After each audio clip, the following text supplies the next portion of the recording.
बहुत बहुत धन्यवाद। एक मिनट प्लीज। अरे नोट, एक मिनट, क्या पॉइंट ऑफ ऑर्डर क्या है? 352 सर। पूरे लेके बैठता हूं पूरे ना। 2 दिन में जितना इन्होंने प्रधानमंत्री नेहरू जी को याद किया उतना ही उन्होंने ओके। अटल बिहारी। अब माननीय सदस्यों, ओके ओके ओके ओके, माननीय सदस्यों प्लीज प्लीज, माननीय सदस्यों, सभा की कार्रवाई, अगर सभा की सहमति हो तो इस विषय की समाप्ति तक बढ़ा दी जाए। माननीय प्रधानमंत्री जी।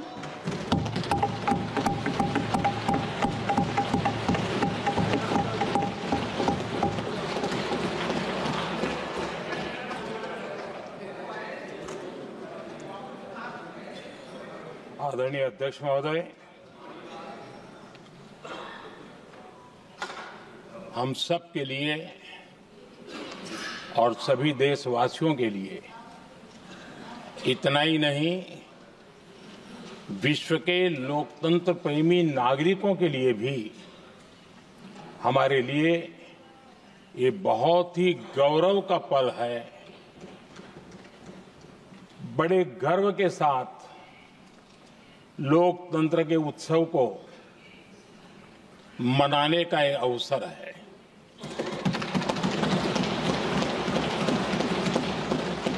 संविधान के 75 वर्ष की यात्रा, यादगार यात्रा और विश्व के सबसे महान और विशाल लोकतंत्र की यात्रा, इसके मूल में हमारे संविधान निर्माताओं की दीर्घदृष्टि, हमारे संविधान निर्माताओं का योगदान और जिसको लेकर के आज हम आगे बढ़ रहे हैं, ये 75 वर्ष पूर्ण होने पर एक उत्सव मनाने का पल है। मेरे लिए खुशी की बात है कि संसद भी इस उत्सव में शामिल होकर के अपनी भावनाओं को प्रकट कर रही है। मैं सभी माननीय सांसदों का आभार व्यक्त करता हूं कि जिन्होंने इस उत्सव के अंदर हिस्सा लिया। मैं उन सबका अभिनंदन करता हूं। आदरणीय अध्यक्ष जी, 75 वर्ष की उपलब्धि साधारण नहीं है,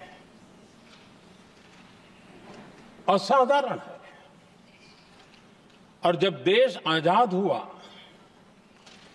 और उस समय भारत के लिए जो जो संभावनाएं व्यक्त की गई थी, उन सभी संभावनाओं को निरस्त करते हुए, परास्त करते हुए भारत का संविधान हमें यहां तक ले आया है। और इसलिए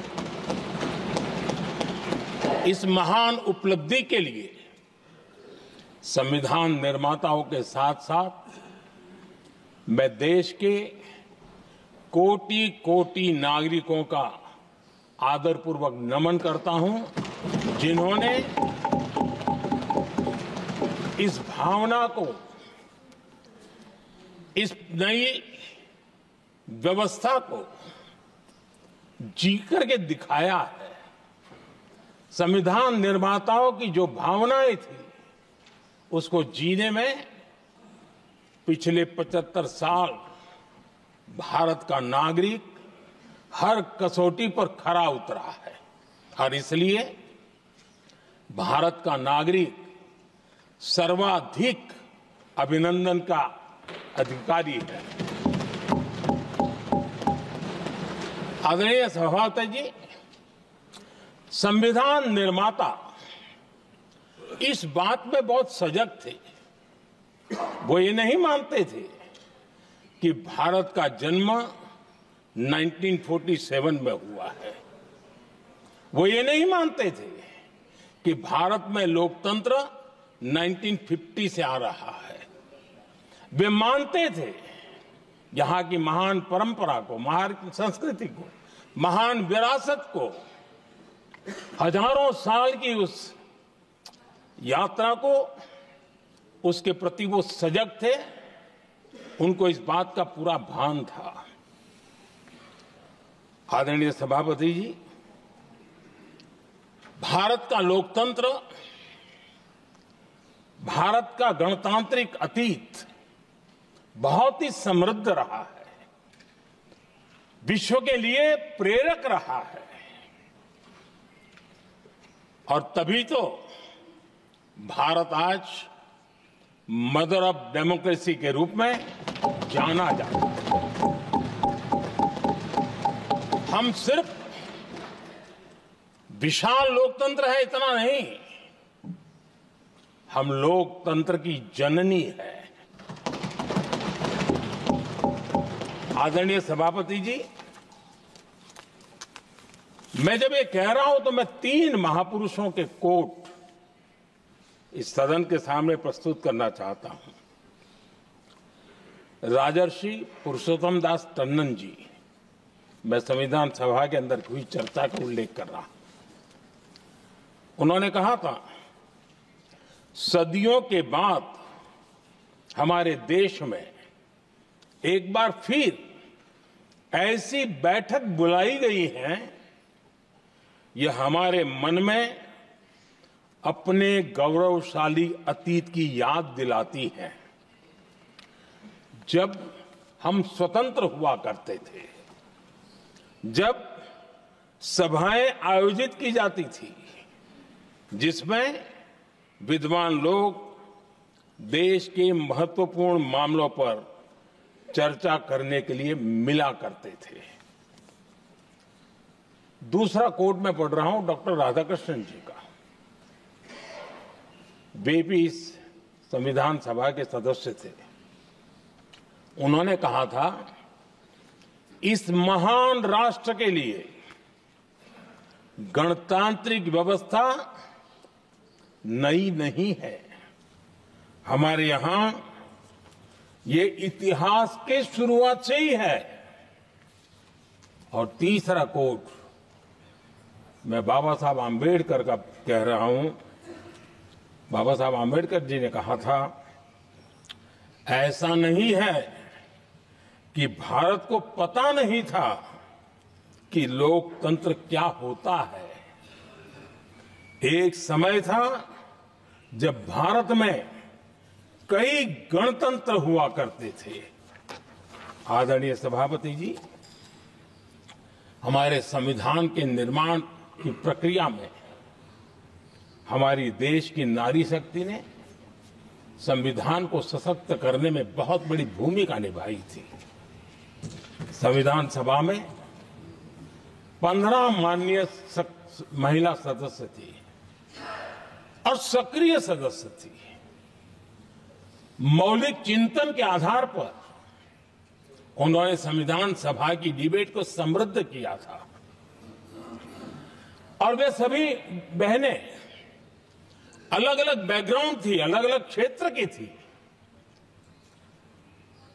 और संविधान में उन्होंने जो जो सुझाव दिए, उन सुझावों का संविधान के निर्माण पर बहुत बड़ा प्रभाव रहा था। और हमारे लिए गर्व की बात है कि दुनिया के कई देश आजाद भी हुए, संविधान भी बने, लोकतंत्र भी चला, लेकिन महिलाओं को अधिकार देने में दशकों बीत गए थे। लेकिन हमारे यहां शुरुआत से ही महिलाओं को वोट का अधिकार संविधान में दिया गया।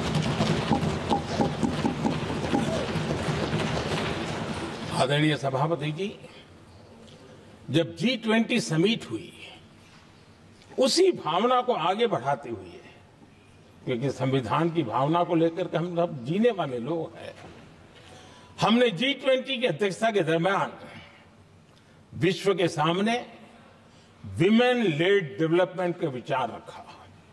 और विश्व के अंदर विमेन डेवलपमेंट से अब आगे जाने की जरूरत है, और इसलिए हमने विमेन लेड डेवलपमेंट की चर्चा को अंजाम दिया। इतना ही नहीं, हम सभी सांसदों ने मिलकर के एक स्वर से नारी शक्ति बंधन अधिनियम पारित करके हमारी महिला शक्ति को भारतीय लोकतंत्र में उनकी भागीदारी सुनिश्चित करने के लिए हम लोगों ने कदम उठाए। आदरणीय सभापति जी, आज हम देख रहे हैं हर बड़ी योजना के सेंटर में महिलाएं होती है। और ये जब संविधान के हम 75 वर्ष मना रहे हैं, ये संयोग है और अच्छा संयोग है कि भारत के राष्ट्रपति के पद पर एक आदिवासी महिला विराजमान। ये हमारे संविधान की भावना की एक अभिव्यक्ति भी है।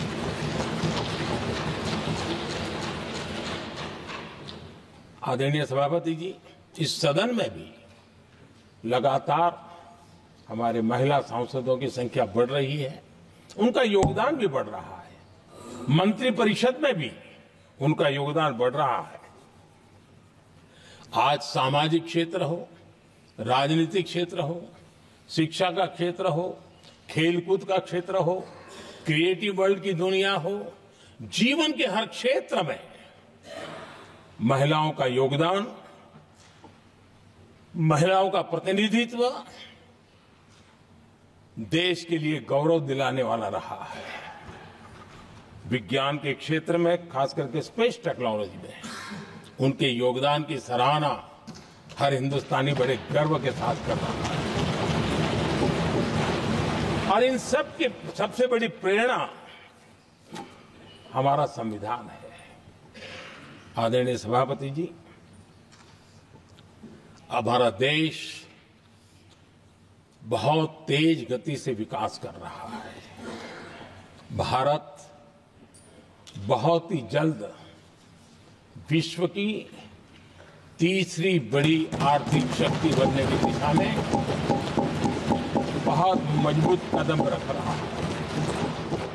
और इतना ही नहीं, ये 140 करोड़ देशवासियों का संकल्प है कि जब हम आजादी की शताब्दी मनाएंगे, हम इस देश को विकसित भारत बना करके रहेंगे। ये हर भारतीय का संकल्प है, ये हर भारतीय का सपना है।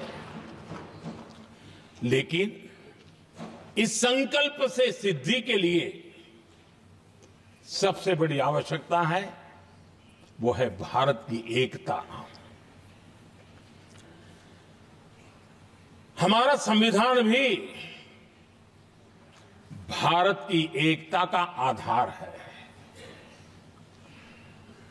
हमारे संविधान के निर्माण कार्य में इस देश के बड़े बड़े दिग्गज थे, स्वतंत्रता सेनानी थे, साहित्यकार थे, विवेचक थे, सामाजिक कार्यकर्ता थे, शिक्षाविद थे, कई फील्ड के प्रोफेशनल्स थे, मजदूर नेता थे, किसान नेता थे, समाज के हर वर्ग का प्रतिनिधित्व था और सबके सब भारत की एकता के प्रति बहुत ही संवेदनशील थे। जीवन के भिन्न भिन्न क्षेत्र से आए हुए, देश के अलग अलग भूभाग से आए हुए सभी लोग इस बात के प्रति सजग थे। और बाबा साहब अंबेडकर जी ने चेताया था। मैं बाबा साहब का कोट पढ़ रहा हूं। बाबा साहब अंबेडकर ने कहा था, समस्या ये है कि देश में जो विविधता से भरा जनमानस है, उसे किस तरह एक मत किया जाए, कैसे देश के लोगों को एक दूसरे के साथ होकर निर्णय लेने के लिए प्रेरित किया जाए, जिससे कि देश में एकता की भावना स्थापित हो। आदरणीय सभापति जी, मुझे बड़े दुख के साथ कहना है कि आजादी के बाद एक तरफ संविधान निर्माताओं के दिल दिमाग में एकता थी, लेकिन आजादी के बाद विकृत मानसिकता के कारण या स्वार्थवश अगर सबसे बड़ा प्रहार हुआ तो देश की एकता के मूल भाव पर प्रहार हुआ। विविधता में एकता, ये भारत की विशेषता रही है। हम विविधता को सेलिब्रेट करते हैं और इस देश की प्रगति भी विविधता को सेलिब्रेट करने में है। लेकिन गुलामी की मानसिकता में पले बड़े लोगों ने, भारत का भला न देख पाने वाले लोगों ने, और जिनके लिए हिंदुस्तान 1947 में ही पैदा हुआ ये जो धारणा बननी थी, उनके लिए वो विविधता में विरोधाभास ढूंढते रहे। इतना ही नहीं, विविधता के इस अमूल्य खजाना है हमारा, उसको सेलिब्रेट करने के बजाय उस विविधता में ऐसे जहरीले बीज बोने के प्रयास करते रहे ताकि देश की एकता को चोट पहुंचे। आदरणीय सभापति जी, हमें विविधता का उत्सव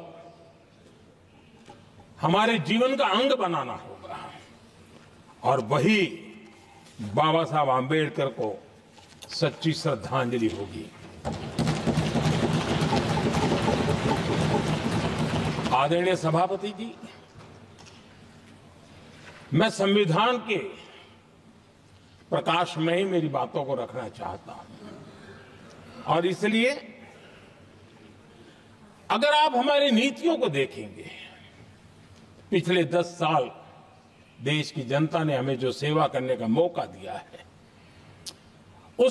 हमारी निर्णयों की प्रक्रिया को देखेंगे तो भारत की एकता को मजबूती देने का निरंतर हम प्रयास करते रहे हैं। आर्टिकल 370 देश की एकता में रुकावट बना पड़ा था, दीवार बना पड़ा था। देश की एकता हमारी प्राथमिकता थी, जो कि हमारी संविधान की भावना थी, और इसलिए धारा 370 को हमने जमीन पर काट दिया, क्योंकि देश की एकता हमारी प्राथमिकता है। आदरणीय सभापति जी, इस इतने बड़े विशाल देश में अगर आर्थिक रूप से हमें आगे बढ़ना है, हमारी व्यवस्थाओं को और विश्व को भी निवेश के लिए आना है, तो भारत में अनुकूल व्यवस्थाएं चाहिए। और उसी में से हमारे देश में एक लंबे अरसे तक जीएसटी को लेकर के चर्चा चलती रही। मैं समझता हूं इकोनॉमिक यूनिटी के लिए जीएसटी ने बहुत बड़ी भूमिका अदा की है। उस समय पहले की सरकार का भी कुछ योगदान है। वर्तमान समय में हमको इसको आगे बढ़ाने का अवसर मिला और हमने इसको किया, और वो भी वन नेशन वन टैक्स उस भूमिका को आगे बढ़ा रहा है। आदरणीय सभापति जी, हमारे देश में राशन कार्ड गरीब के लिए बहुत बड़ी मूल्यवान दस्तावेज रहा है, लेकिन गरीब अगर एक राज्य से दूसरे राज्य जाता था तो गरीब कुछ भी उसके प्राप्त करने का हकदार नहीं बनता था। इतना बड़ा देश पर उसका किसी भी कोने में जाए उसका उतना ही अधिकार है। एकता के उस भाव को मजबूत करने के लिए हमने one nation one ration card की बात को मजबूत किया। आदरणीय सभापति जी, देश के गरीब को, देश के सामान्य नागरिक को अगर मुफ्त में इलाज मिले तो गरीबी से लड़ने की उसकी ताकत अनेक गुना बढ़ जाती है। लेकिन उसके लिए जहां वो काम करता है वहां पर तो मिल जाए, लेकिन किसी काम बस वो बाहर गया है और वहां पर वो जीवन और मृत्यु की लड़ाई लड़ता हो, ऐसे समय अगर उसको सुविधा नहीं मिलेगी तो व्यवस्था किस काम की। और इसलिए देश की एकता के मंत्र को जीने वाले हम लोगों ने ये तय किया कि one nation one health card, और इसलिए हमने आयुष्मान भारत योजना बनाई। आज बिहार के दूर दराज क्षेत्र का व्यक्ति भी अगर पुणे में कुछ काम कर रहा है और अचानक बीमार हो गया तो उसके लिए आयुष्मान कार्ड होना बहुत इनफ है, उसकी सेवा मिल सकती है। आदरणीय सभापति जी, हम जानते हैं देश में कई बार ऐसा हुआ कि देश के एक हिस्से में बिजली थी लेकिन बिजली सप्लाई नहीं हो रही थी और उसके कारण दूसरे इलाके में अंधेरा था। और पिछली सरकार में हमने विश्व के अंदर भारत की बदनामी हेडलाइन से हुआ करती थी अंधेरे की, वो दिन हमने देखे हैं। और तब जाकर के एकता के मंत्र को लेकर के संविधान की भावना को जीने वाले हम लोगों ने वन नेशन वन ग्रिड को परिपूर्ण कर दिया। और इसलिए आज बिजली के प्रवाह को निर्विरोध रूप से हिंदुस्तान के हर कोने में ले जाया जा सकता है। आदरणीय सभापति जी, हमारे देश में इंफ्रास्ट्रक्चर में भी भेदभाव की बू आती रही है। हमने उसे मिटा करके देश की एकता को ध्यान में रखते हुए, एक संतुलित विकास को ध्यान में रखते हुए हमने उस भेदभाव, उस भावना को खत्म करके एकता को मजबूत किया। हमने नॉर्थ ईस्ट हो या जम्मू कश्मीर हो, हिमालय की गोद के इलाके हो या रेगिस्तान के सटे हुए इलाके हो, हमने पूरी तरह इंफ्रास्ट्रक्चर को एक सामर्थ्य देने का प्रयास किया है ताकि एकता के भाव को अभाव में से कारण कोई दूरी पैदा न हो, उसमें से बदलने का हमने काम किया। आदरणीय सभापति जी, युग बदल चुका है और हम नहीं चाहते हैं कि डिजिटल के क्षेत्र में हैव्स एंड हैव्स नॉट की स्थिति बन जाए। देश के लिए समान रूप से, और इसलिए दुनिया के अंदर बड़े गर्व के साथ हम कहते हैं कि भारत का जो डिजिटल इंडिया की जो सक्सेस स्टोरी है उसका एक कारण है हमने टेक्नोलॉजी को डेमोक्रेटाइज करने का प्रयास किया है। और उसी का भाग है ये हमारे संविधान निर्माताओं ने हमें दिशा दिखाई है कि हमने ऑप्टिकल फाइबर हिंदुस्तान की हर पंचायतों तक ले जाने का प्रयास किया है ताकि भारत की एकता को मजबूती देने में हमें ताकत मिले। आदरणीय सभापति जी, हमारा संविधान की अपेक्षा है एकता की, और इसी को ध्यान में रखते हुए हमने मातृभाषा के महात्म्य को स्वीकारा है।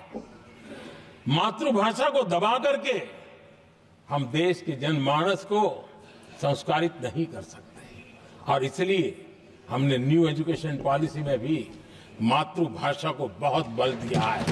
और अब मेरे देश का गरीब का बच्चा भी मातृभाषा में डॉक्टर इंजीनियर बन सकता है, क्योंकि हमारा संविधान सबसे पीछे है, उनकी सबसे दरकार करने का हमें आदेश देता है। इतना ही नहीं, हमने क्लासिकल लैंग्वेज की दिशा में भी कई लैंग्वेजेस जो जिनका हक बनता था उनको हमने उस स्थान पर रख करके हमने उनका सम्मान किया था। देश भर में एक भारत श्रेष्ठ भारत का अभियान देश के एकता को मजबूत, नई पीढ़ी को वो संस्कारित करने का काम हमारी तरफ से चल रहा है। आदरणीय सभापति जी, काशी तमिल संगमम और तेलुगु काशी संगमम ये आज एक बहुत बड़ा इंस्टीट्यूशनलाइज हुआ है और समाज के निकटता को मजबूती देने का एक सांस्कृतिक प्रयास भी हमारा चलता रहा है, क्योंकि उसका कारण यही है कि संविधान की मूल धारा में भारत की एकता का महात्म्य स्वीकार किया गया है और उसको हमें बल देना चाहिए। आदरणीय सभापति जी, संविधान के आज 75 वर्ष हो रहे हैं, लेकिन हमारे यहां तो 25 वर्ष का भी महत्व होता है, 50 वर्ष का भी महत्व होता है, 60 साल का भी महत्व होता है। जरा हम इतिहास की तरफ नजर करें कि संविधान यात्रा के इन महत्वपूर्ण पड़ाव का क्या हुआ था। जब देश संविधान के 25 वर्ष पूरे कर रहा था, उसी समय हमारे देश में संविधान को नोच लिया गया, इमरजेंसी आपातकाल लाया गया।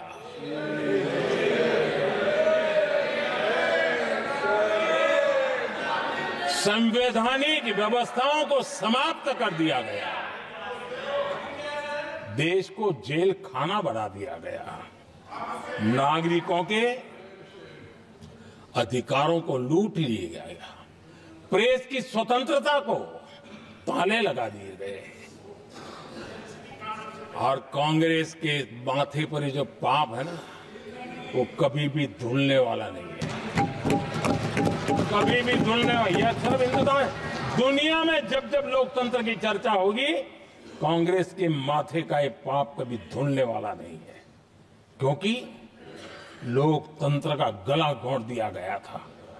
भारत के संविधान निर्माताओं की तपस्या को मिट्टी में मिलाने की कोशिश की गई थी। आदरणीय सभापति जी, जब 50 साल हुए तब क्या भुला दिया गया था? जी नहीं, अटल बिहारी वाजपेयी जी की सरकार थी और 26 नवंबर को 2000 देश भर में संविधान का 50वां वर्ष मनाया गया था। अटल बिहारी वाजपेयी जी ने प्रधानमंत्री के नाते राष्ट्र को एक विशेष संदेश दिया था। एकता, जनभागीदारी, साझेदारी, उसके महत्व पर बल देते हुए उन्होंने संविधान की भावना को जीने का प्रयास किया था, जनता को जगाने का भी प्रयास किया था। और अध्यक्ष जी, जब देश संविधान का 50 वर्ष मना रहा था और जब 50 वर्ष की पूर्णाहुति हुई, तो ये मेरा भी सौभाग्य था कि मुझे भी संविधान की प्रक्रिया से मुख्यमंत्री बनने का अवसर मिल गया। और मैं जब मुख्यमंत्री था, उसी कार्यकाल में संविधान के 60 साल हुए और तब मैंने तय किया था मुख्यमंत्री के नाते कि हम गुजरात में संविधान के 60 साल मनाएंगे। और इतिहास में पहली बार ऐसा हुआ है जब संविधान के ग्रंथ को हाथी पर बनाई हुई अंबाड़ी में रखा गया, उस विशेष व्यवस्था में रखा गया। हाथी पर संविधान की यात्रा निकल, संविधान गौरव यात्रा निकाली गई और राज्य का मुख्यमंत्री उस संविधान के नीचे हाथी के बगल में पैदल चल रहा था और देश को संविधान का महत्व समझाने का सांकेतिक प्रयास कर रहा था। ये सौभाग्य भी मुझे प्राप्त हुआ था, क्योंकि हमारे लिए संविधान का महत्व क्या है।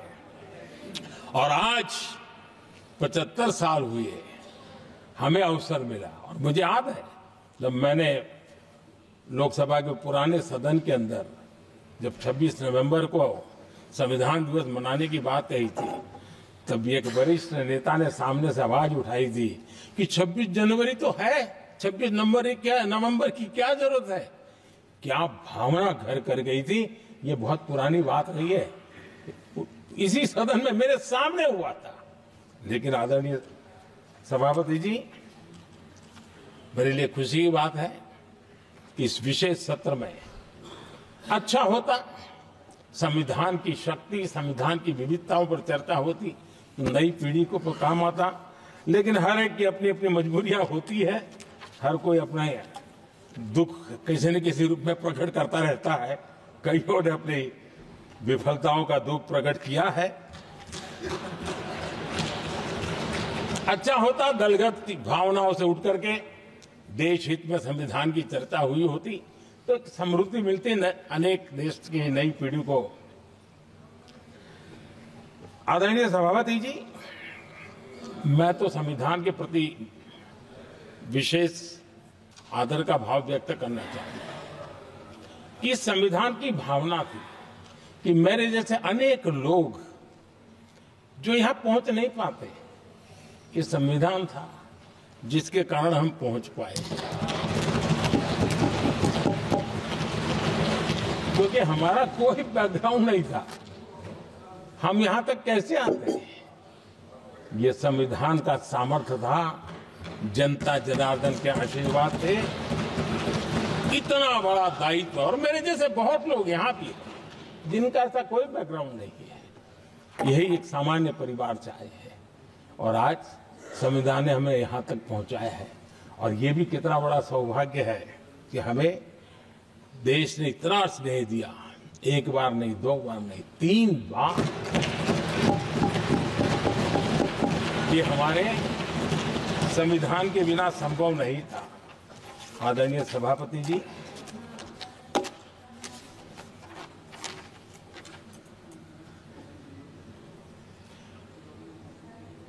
उतार चढ़ाव तो आए, कठिनाइयां भी आई, रुकावटें भी आई, लेकिन मैं फिर एक बार देश की जनता को नमन करता हूं कि देश की जनता पूरी ताकत के साथ संविधान के साथ खड़ी रही।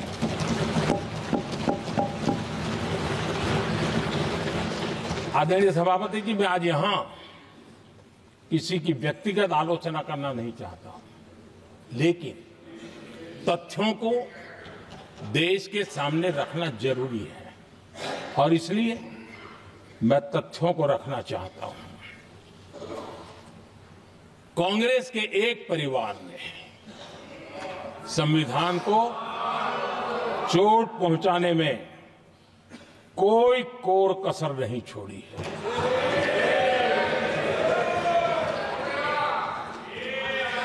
और मैं इसलिए एक परिवार का उल्लेख करता हूं कि 75 साल की हमारी यात्रा में 55 साल एक ही परिवार ने राज किया है। इसलिए देश को क्या क्या हुआ है ये जानने का अधिकार है, और इस परिवार के कुविचार, कुरीति, कुनीति, इसकी परंपरा निरंतर चल रही है। हर स्तर पर इस परिवार ने संविधान को चुनौती दी है। आदरणीय सभापति जी, 1947 टू 1952 इस देश में इलेक्टेड गवर्नमेंट नहीं थी। एक अस्थाई व्यवस्था थी, एक सिलेक्टेड सरकार थी, और चुनाव नहीं हुए थे। और जब तक चुनाव न हो तब तक एक इंटरिम व्यवस्था के रूप में कोई खाका खड़ा करना चाहिए, किया गया था।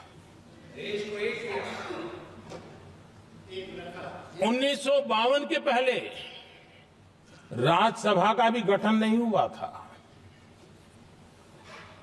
राज्यों में भी कोई चुनाव नहीं थे, जनता का कोई आदेश नहीं था। उसके बावजूद भी, और अभी तो संविधान निर्माताओं ने इतना मंथन करके संविधान बनाया था। 1951 में जबकि चुनी हुई सरकार नहीं थी, उन्होंने ऑर्डिनेंस करके संविधान को बदला, और किया क्या? अभिव्यक्ति की आजादी पर हमला कर दिया गया।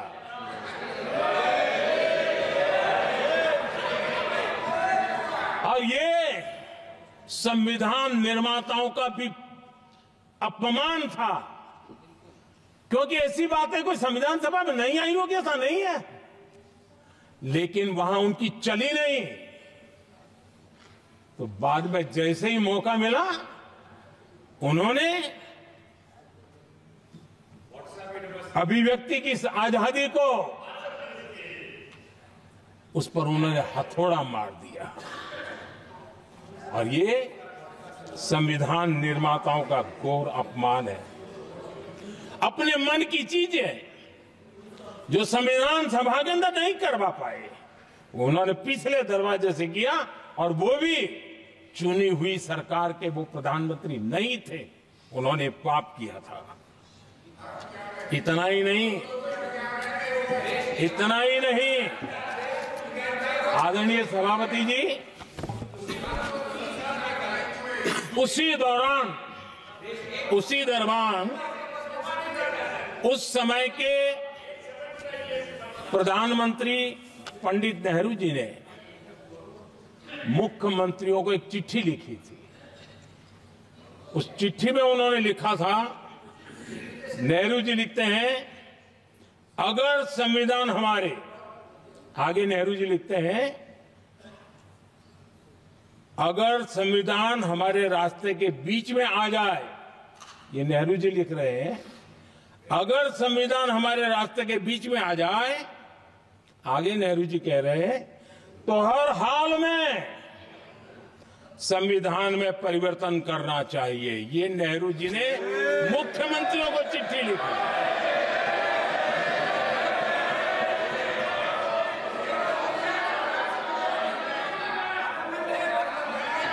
और आदरणीय सभापति जी, ये भी देखिए, 1951 में ये पाप किया गया, लेकिन देश चुप नहीं था। उस समय राष्ट्रपति डॉक्टर राजेंद्र प्रसाद जी ने चेताया, ये गलत हो रहा है। उस समय स्पीकर पद पर बैठे हुए हमारे स्पीकर महोदय ने भी पंडित जी को कहा, गलत कर रहे हो।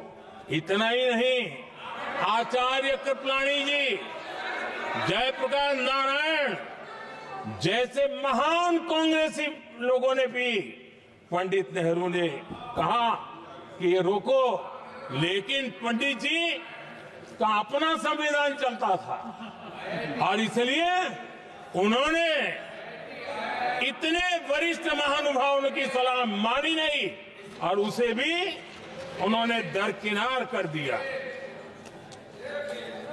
और आदरणीय सभापति जी,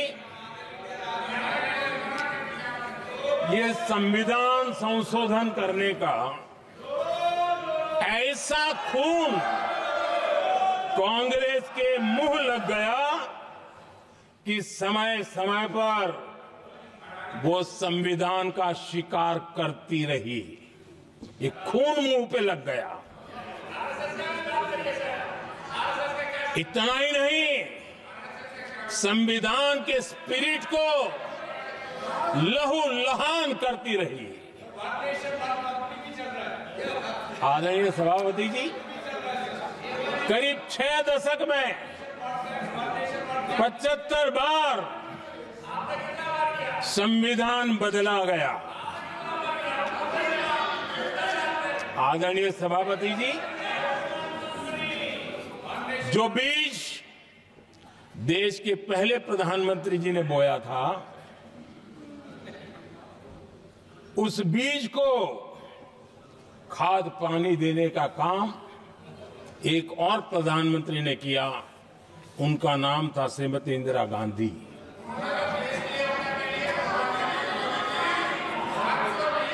जो पाप पहले प्रधानमंत्री करके गए और जो खून लग गया था 1971 में, सुप्रीम कोर्ट का एक फैसला आया था। उस सुप्रीम कोर्ट के फैसले को संविधान बदल करके पलट दिया गया और 71 में ये संविधान संशोधन किया गया था। और क्या था, उन्होंने हमारे देश की अदालत के पंख काट दिए थे और यहां पर तो किया था कि संसद संविधान के किसी भी आर्टिकल में जो मर्जी पड़े वो कर सकती है और अदालत उसकी तरफ देख भी नहीं सकती है। अदालत के सारे अधिकारों को छीन लिया गया था। ये पाप 1971 में उस समय की प्रधानमंत्री श्रीमती इंदिरा गांधी ने किया था।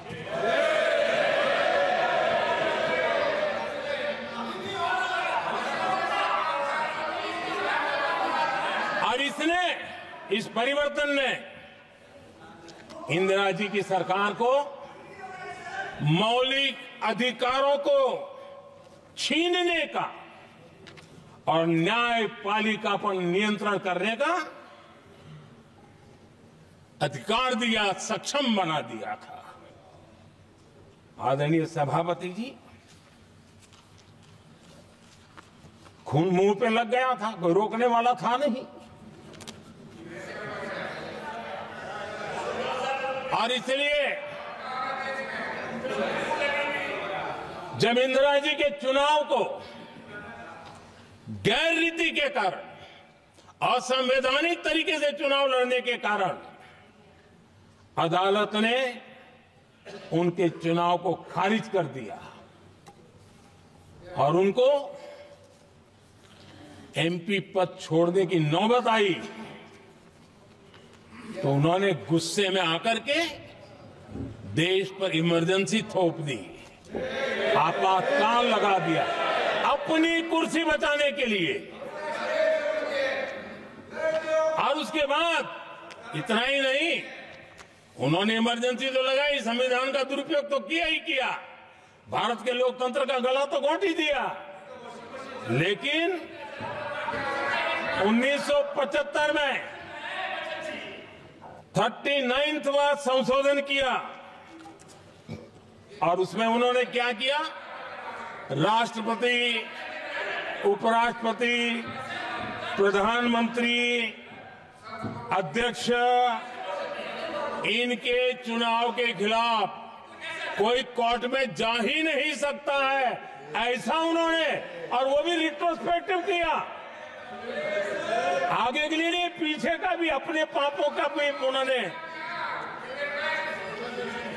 और आदरणीय सभापति जी, मैं संविधान की बात कर रहा हूं, मैं संविधान के आगे पीछे कुछ नहीं बोल रहा हूं।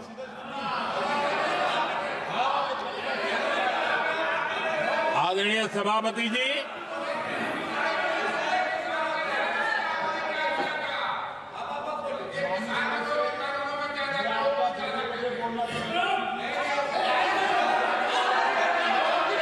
आदरणीय सभापति जी, इमरजेंसी में लोगों के अधिकार छीन लिए गए, देश के हजारों लोगों को जेलों में ठूंस दिया गया, न्यायपालिका का गला घोंट दिया गया, अखबारों की स्वतंत्रता पर ताले लगा दिए गए। इतना ही नहीं, कमिटेड जुडिशरी, इस विचार को उन्होंने पूरी ताकत दी। और इतना ही नहीं, जिस जस्टिस एच.आर. खन्ना ने उनके चुनाव में उनको खिलाफ जो जजमेंट दिया था, वो इतना गुस्सा भरा था कि जब जस्टिस एच.आर. खन्ना, जो सीनियरिटी के आधार पर सुप्रीम कोर्ट के चीफ जस्टिस बनने थे, जिन्होंने संविधान के सम्मान करते हुए उस पीरियड से इंदिरा जी को सजा दी थी, उन्होंने मुख्य न्यायाधीश नहीं बनने दिया। ये संविधान और लोकतांत्रिक प्रक्रिया रही।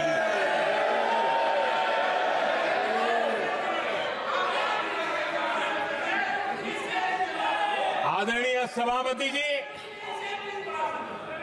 यहां भी ऐसे कई दल बैठे हैं जिनके मुखिया भी सारे जेल में हुआ करते थे। ये इनकी मजबूरी है कि वहां जाके बैठे हैं, उनको भी जेलों में ठूस दिया गया था।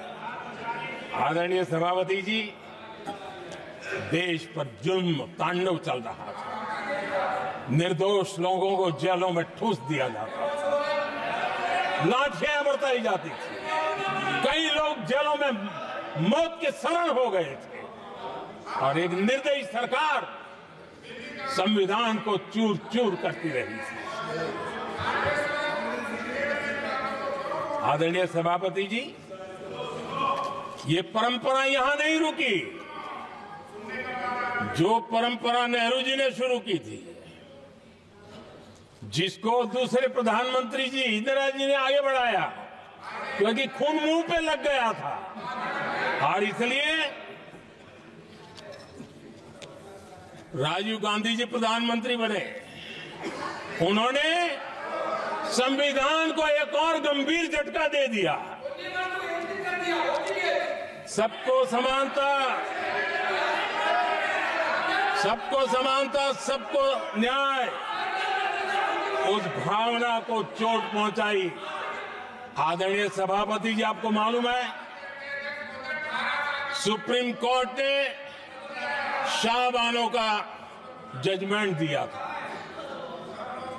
एक भारत की महिला को न्याय देने का काम संविधान की मर्यादा और स्पिरिट के आधार पर देश की सुप्रीम कोर्ट ने दिया था। एक वृद्ध महिला को उसका हक मिला था सुप्रीम कोर्ट से, लेकिन उस समय के प्रधानमंत्री राजीव गांधी ने शाहबानो की उस भावना को, सुप्रीम कोर्ट की उस भावना को नकार दिया, और उन्होंने वोट बैंक की राजनीति के खातिर संविधान की भावना को बलि चढ़ा दिया और कट्टरपंथियों के सामने सर झुकाने का काम कर दिया। उन्होंने न्याय के लिए तड़प रही एक वृद्ध महिला को साथ देने के बजाय उन्होंने कट्टरपंथियों का साथ दिया। संसद में कानून बना करके सुप्रीम कोर्ट के निर्णय को फिर एक बार पलट दिया गया। आदरणीय सभापति जी, बात वहां से नहीं अटकी है। नेहरू जी ने शुरू किया, इंदिरा जी ने आगे बढ़ाया, और राजीव जी ने भी उसको ताकत दी, खाद पानी देने का काम किया। क्यों? संविधान के साथ खिलवाड़ करने का लहू उनके मुंह लग गया। आदरणीय सभापति जी, अगली पीढ़ी भी इसी खिलवाड़ में जुड़ी पड़ी है। एक किताब को मैं कोट कर रहा हूं। उस किताब में जो लिखा गया है, और उसमें प्रधानमंत्री उस समय के मेरे पहले जो प्रधानमंत्री थे उनको कोट किया है। उन्होंने कहा है, मुझे यह स्वीकार करना होगा कि पार्टी अध्यक्ष सत्ता का केंद्र है। ये मनमोहन सिंह जी ने कहा है, जो एक किताब में लिखा गया है। मुझे यह स्वीकार करना होगा कि पार्टी अध्यक्ष सत्ता का केंद्र है। सरकार पार्टी के प्रति जवाबदेह है।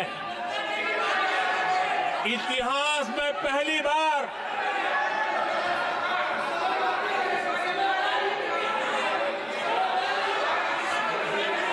आदरणीय सभापति जी, नहीं, आप सदन इतिहास में पहली बार नो, ये तरीका बिल्कुल ठीक नहीं है।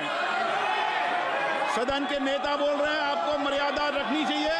ऐसे सदन नहीं चलेगा इस तरीके से, गलत तरीका आपका ये, माननीय प्रधानमंत्री जी। आदरणीय सभापति जी, इतिहास में पहली बार संविधान को ऐसी गहरी चोट पहुंचा दी गई।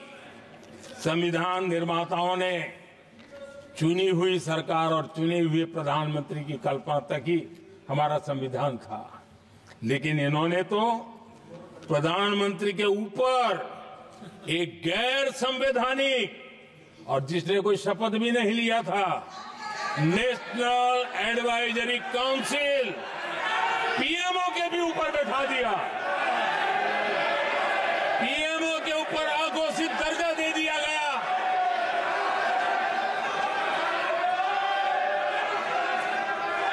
आदरणीय सभापति जी, इतना ही नहीं, और एक पीढ़ी आगे चले, और उस पीढ़ी ने क्या किया?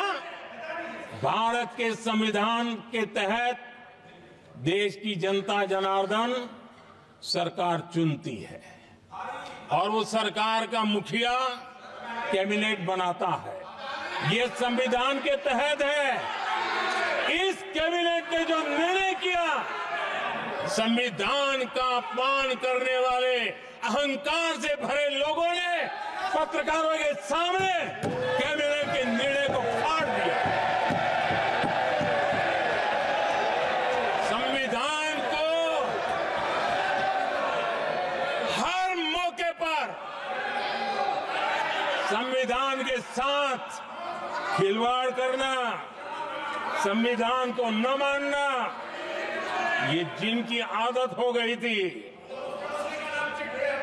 और दुर्भाग्य देखिए, एक अहंकारी व्यक्ति कैबिनेट के निर्णय को फाड़ दे और कैबिनेट अपना फैसला बदल दे। ये कौन सी व्यवस्था है? आदरणीय सभापति जी,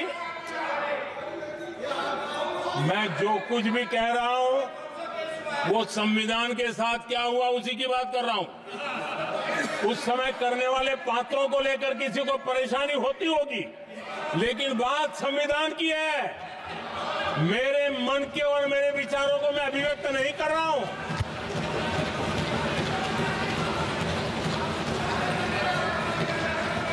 आदरणीय सभापति जी, कांग्रेस ने निरंतर संविधान की अवमानना की, संविधान के महत्व को कम किया। कांग्रेस इसके अनेक उदाहरणों से भरा पड़ा हुआ है। संविधान के साथ धोखेबाजी कैसे करते थे, संवैधानिक संस्थाओं को कैसे नहीं मानते थे, इस देश में बहुत कम लोगों को मालूम होगा। 370 की तो पता है सबको, 35A का पता बहुत कम है। संसद में आए बिना, जबकि संसद में आना पड़ता, संसद को ही अस्वीकार कर दिया गया। भारत के संविधान का अगर कोई पहला पुत्र है तो ये संसद है, उसको भी उन्होंने गला घोटने का काम किया। 35A जो संसद में लाए बिना उन्होंने देश पर थोप दिया, और अगर 35A न होता तो जम्मू कश्मीर में जो हालत पैदा हुई वो हालत पैदा न हुई होती। राष्ट्रपति के आदेश पर यह काम किया गया और देश की संसद को अंधेरे में रखा गया। आदरणीय सभापति, ये संसद का अधिकार था, कोई अपनी मनमानी से नहीं कर सकता था, लेकिन और उनके पास बहुमत था, कर सकते थे, लेकिन वो नहीं किया क्योंकि पेट में पाप था, देश की जनता से छुपाना चाहते थे। आदरणीय सभापति जी, इतना ही नहीं, बाबा साहब आंबेडकर जिनके प्रति आज सम्मान का भाव सब कोई अनुभव कर रहा है, और हम लोगों के लिए तो बहुत विशेष है, क्योंकि हम लोगों के लिए तो जीवन में बहुत बड़ी जो कुछ भी रास्ते मिले ना वहीं से मिले हैं। आदरणीय सभापति जी, बाबा साहब आंबेडकर, इनके प्रति भी इनके मन में कितनी कटुता भरी थी, कितना द्वेष भरा था, मैं आज उसके डिटेल में जाना नहीं चाहता हूं। लेकिन जब अटल जी की सरकार थी तब बाबा साहब आंबेडकर, उनका जो महापरिनिर्वाण भूमि है, वहां पर अलीपुर रोड पर अटल जी की सरकार में बाबा साहब आंबेडकर जी के स्मृति में एक स्मारक बनाना तय हुआ। अटल जी के समय यह नहीं हुआ। दुर्भाग्य देखिए, 10 वर्ष यूपीए की सरकार रही, उसने इस काम को नहीं किया, न होने दिया। बाबा साहब आंबेडकर का जब जब हमारी सरकार आई, बाबा साहब आंबेडकर के प्रति हमारा श्रद्धा होने के कारण हमने अलीपुर रोड पर बाबा साहब मेमोरियल बनाया और उसका काम किया। आदरणीय सभापति जी, दिल्ली में जब बाबा साहब आंबेडकर के 1992 में, उस समय चंद्रशेखर जी कुछ समय थे, तब एक निर्णय किया गया था, आंबेडकर इंटरनेशनल सेंटर यही जनपद के पास 40 साल तक वो कागज पे ही पड़ा रहा, नहीं किया गया। और तब जाकर के 2015 में हमारी सरकार आई और हमने आकर के इस काम को पूरा किया। बाबा साहब को भारत रत्न देने का काम भी जब कांग्रेस सत्ता से बाहर गई तब संभव हुआ। इतना ही नहीं, आदरणीय सभापति जी, बाबा साहब आंबेडकर के 125 साल तो हमने पूरी दुनिया में बनाए थे, विश्व के 120 देशों में बनाने का काम किया था। लेकिन जब बाबा साहब आंबेडकर की शताब्दी थी, तब अकेली बीजेपी की साकार थी मध्य प्रदेश में। सुंदरलाल जी पटवा हमारे मुख्यमंत्री जी थे और महू में जहां बाबा साहब आंबेडकर जी का जन्म हुआ था, उसको एक स्मारक के रूप में पुनर्निर्माण करने का काम सुंदरलाल पटवा जी जब मुख्यमंत्री थे तब मध्य प्रदेश में हुआ था। शताब्दी के समय भी उनके साथ यही किया गया था। आदरणीय सभापति जी,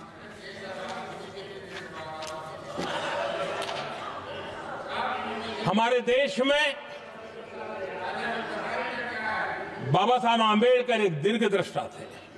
समाज के दबे कुचले लोगों को मुख्य धारा में लाने के लिए वो प्रतिबद्ध थे और एक लंबे सोच के साथ भारत को अगर विकसित होना है तो भारत का कोई अंग दुर्बल नहीं रहना चाहिए, ये चिंता बाबा साहब को सताती थी। और तब जाकर के हमारे देश में आरक्षण की व्यवस्था बनी।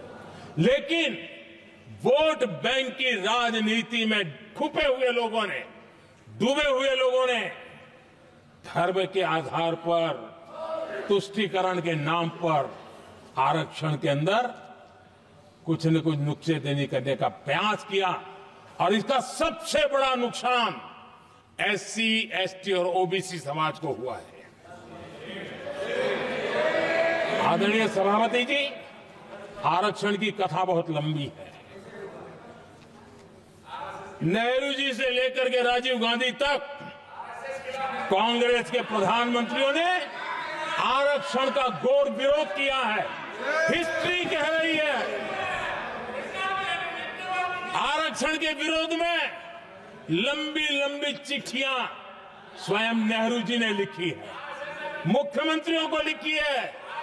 इतना ही नहीं, सदन में आरक्षण के खिलाफ लंबे लंबे भाषण इन लोगों ने किए हैं। बाबा साहब आंबेडकर समता के लिए और भारत में संतुलित विकास के लिए आरक्षण के लेकर के आए, उन्होंने उसके खिलाफ भी झंडा ऊंचा किया हुआ था। दशकों तक मंडल कमीशन के रिपोर्ट को डिब्बे में डाल दिया था। जब कांग्रेस को देश ने हटाया, जब कांग्रेस गई, तब जाकर के ओबीसी को आरक्षण मिला, तब तक ओबीसी को आरक्षण नहीं मिला। ये कांग्रेस का पाप है। अगर उस समय मिला होता तो आज देश के अनेक पदों पर ओबीसी समाज के लोग भी देश की सेवा करते, लेकिन नहीं करने दिया, नहीं होने दिया। ये पाप इन्होंने किया था। आदरणीय सभापति जी, जब हमारे यहां संविधान का निर्माण चल रहा था, तब संविधान निर्माताओं ने धर्म के आधार पर आरक्षण होना चाहिए कि नहीं होना चाहिए, इस विषय पर घंटों तक, दिनों तक गहन चर्चा की है। विचार विमर्श किया है और सबका मत बना है कि भारत जैसे देश की एकता और अखंडता के लिए धर्म के संप्रदाय के आधार पर आरक्षण नहीं हो सकता है। सुविचारित मत था, ऐसा नहीं कि भूल गए थे, रह गया था। सोच विचार कर तय किया गया था कि भारत की एकता और अखंडता के लिए संप्रदाय और धर्म के आधार पर यह नहीं होगा। लेकिन कांग्रेस ने सत्ता सुख के लिए, सत्ता भूख के लिए, अपनी वोट बैंक को खुश करने के लिए धर्म के आधार पर आरक्षण का नया खेल खेला है, जो संविधान की भावना के खिलाफ है। इतना ही नहीं, दे भी दिया कुछ जगह पे और सुप्रीम कोर्ट से झटके लग रहे हैं। और इसलिए अब दूसरे बहाने से बहाने बता रहे हैं, ये करेंगे वो करेंगे। मन में साफ है, धर्म के आधार पर आरक्षण देना चाहते हैं, इसलिए खेल खेले जा रहे हैं। संविधान निर्माताओं के भावनाओं पर गहरी चोट करने का यह निर्लज्ज प्रयास है। आदरणीय सभापति जी, आदरणीय सभापति जी,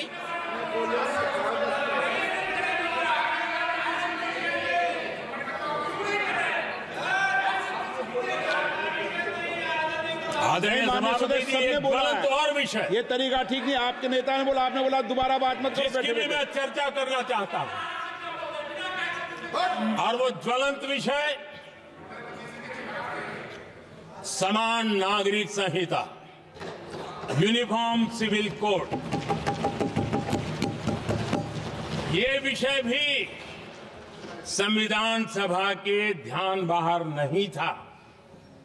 संविधान सभा ने यूनिफॉर्म सिविल कोड को लेकर के लंबी चर्चा की, गहन चर्चा की, और उन्होंने बहस के बाद निर्णय किया कि अच्छा होगा कि जो भी सरकार चुन करके आए वो उसका निर्णय करे और देश में यूनिफॉर्म सिविल कोड लागू करे। ये संविधान सभा का आदेश था। और बाबा साहब आंबेडकर ने कहा था, जो लोग संविधान को समझते नहीं है, देश को समझते नहीं है, सत्ता भूख सेवा कुछ पढ़ा नहीं है, उनको पता नहीं है बाबा साहब ने क्या कहा था। बाबा साहब ने कहा था, धार्मिक आधार पर बने, ये मैं बाबा साहब की बात कर रहा हूं, इतना वीडियो कट करके घुमाना मत। आदरणीय सभापति जी, बाबा साहब ने कहा था, धार्मिक आधार पर बने पर्सनल लॉ को खत्म करने की बाबा साहब ने जोरदार वकालत की थी।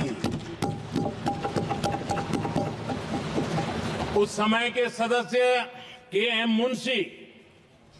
मुंशी जी ने कहा था, समान नागरिक संहिता को राष्ट्र की एकता और आधुनिकता के लिए अनिवार्य बताया था। कमा मुंशी जी ने। सुप्रीम कोर्ट ने भी कई बार कहा है कि देश में यूनिफॉर्म सिविल कोड जल्द से जल्द लाना चाहिए। सरकारों को आदेश दिए हैं सुप्रीम कोर्ट ने,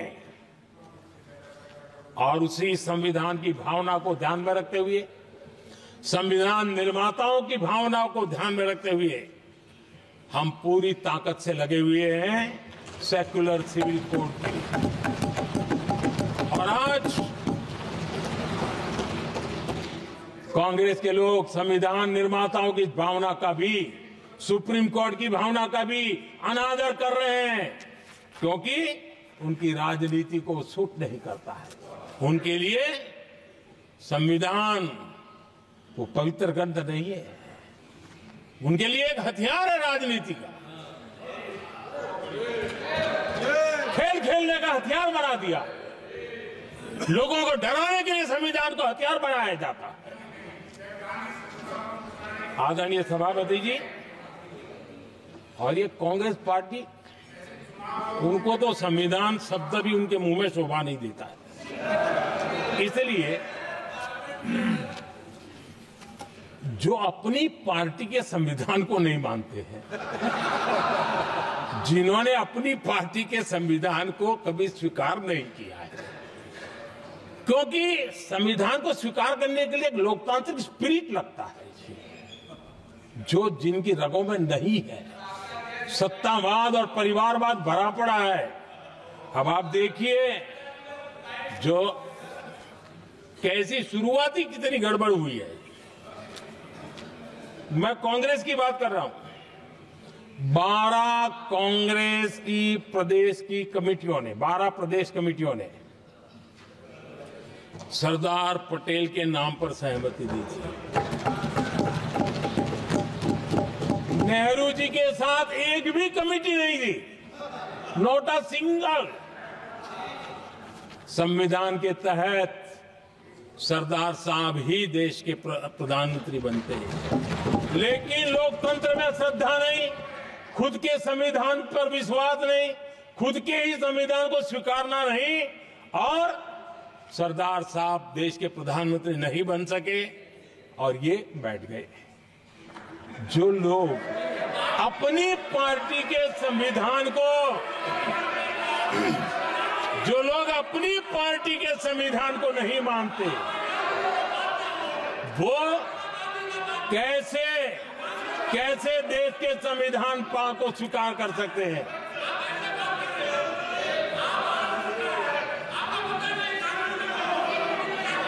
आदरणीय सभापति जी, जो लोग संविधान में लोगों के नाम ढूंढते रहते हैं, मैं जरा बताना चाहता हूं।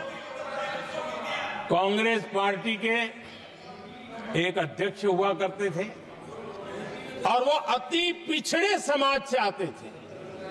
अति पिछड़े, पिछड़े भी नहीं, अति पिछड़े, अति पिछड़े समाज से आते हुए उनके अध्यक्ष श्रीमान सीताराम केसरी जी, कैसा अपमान किया गया। कहते हैं बाथरूम में बंद कर दिया गया, उठा करके फुटपाथ पर फेंक दिया गया। अपनी पार्टी के संविधान में ऐसा कभी नहीं लिखा गया, लेकिन अपनी पार्टी के संविधान को न मानना, लोकतंत्र की प्रक्रिया को न मानना, और पूरी कांग्रेस पार्टी पर एक परिवार ने कब्जा कर लिया, लोकतंत्र को नकार दिया। आदरणीय सभापति जी,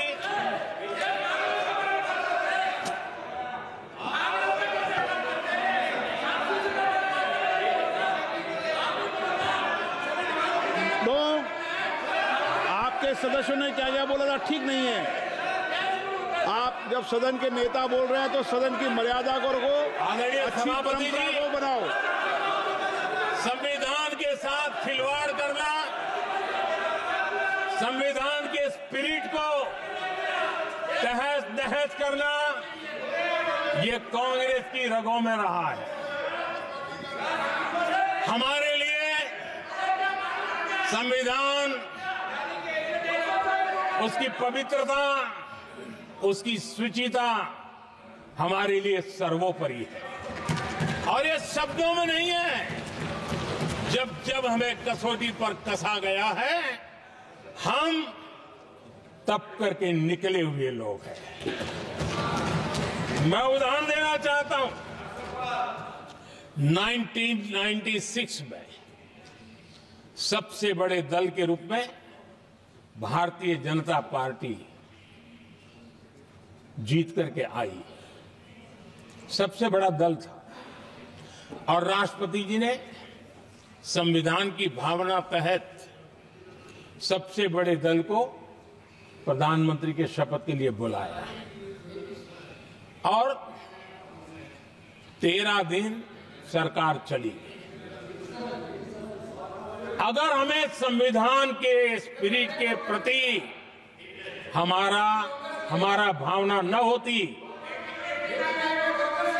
तो हम भी ये बांटो, वो बांटो, ये दे दो, वो दे दो, इसको डिप्टी पीएम बना दो, इसको ठिकाना बना दो, हम भी सत्ता सुख भोग सकते थे। लेकिन अटल जी ने सौदेबाजी का रास्ता नहीं चुना, संविधान के सम्मान का रास्ता चुना और 13 दिन के बाद इस्तीफा देना स्वीकार कर दिया। ये ऊंचाई है हमारी लोकतंत्र की। इतना ही नहीं,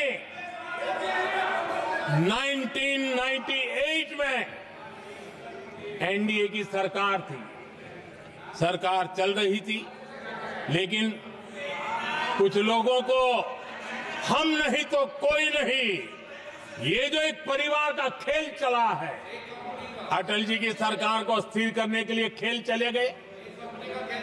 वोट हुआ, खरीद फरोख्त तब भी हो सकती थी, बाजार में माल तब भी बिकता था, लेकिन संविधान की भावना के प्रति समर्पित अटल बिहारी वाजपेयी जी की सरकार ने एक वोट से हारना पसंद किया, इस्तीफा दिया, लेकिन असंवैधानिक कोई कृत्य नहीं किया। ये हमारा इतिहास है, ये हमारे संस्कार है, ये हमारी परंपरा है। और दूसरी तरफ अदालत ने भी जिस पर थप्पा मार दिया,